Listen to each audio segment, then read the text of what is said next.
বেলুড় মঠ, যেখানে বিশ্ব বরেণ্য স্বামী বিবেকানন্দ শায়িত আছেন। বেলুড় মঠ নিয়ে সমস্ত তথ্য থাকছে আজকের এই এপিসোডে। চলুন তাহলে ঘুরে ঘুরে দেখি এবং বেলুড় মঠ সম্পর্কে জানি কোথায় কি আছে। প্রিয় বন্ধুরা, তোমরা এখন যে দৃশ্যটি দেখছো, এই মঠটির ঠিক নিচেই স্বামী বিবেকানন্দকে সমাধিস্থ করা হয়েছিল। ঠিক গঙ্গা নদী দিয়ে পার হওয়ার সময় বেলুড় মঠের যে সুন্দর দৃশ্যটুকু আমার চোখে পড়েছে, সেই দৃশ্যটুকু আপনাদের সামনে তুলে ধরছি। এই বেলুড় মঠের যিনি প্রতিষ্ঠাতা, তিনি হলেন বিশ্ব বরেণ্য স্বামী বিবেকানন্দ, যিনি বিশ্বের বুকে সনাতন ধর্মকে জাগিয়ে তুলেছিলেন, যার জন্য বিখ্যাত বিশ্বে সুনাম বৃদ্ধি করেছিল এই সনাতন ধর্মের। এই বেলুড় মঠে যদি আপনারা যেতে চান, তাহলে যে কোনো প্রান্ত থেকে প্রথমে আপনাকে আসতে হবে বেলুড় মঠ অথবা রামকৃষ্ণ পরমহংসদেবের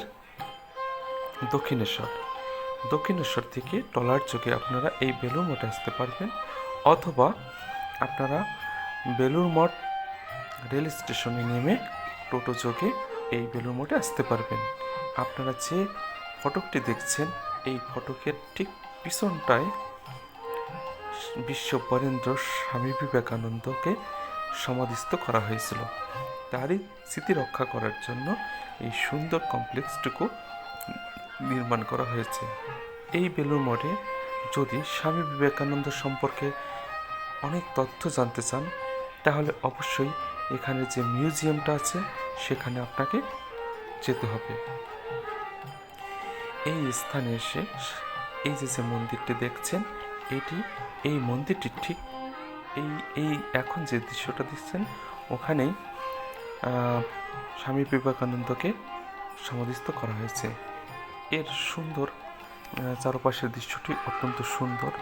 আর এখানে আপনারা প্রসাদ পেতে পারেন 12টার মধ্যে।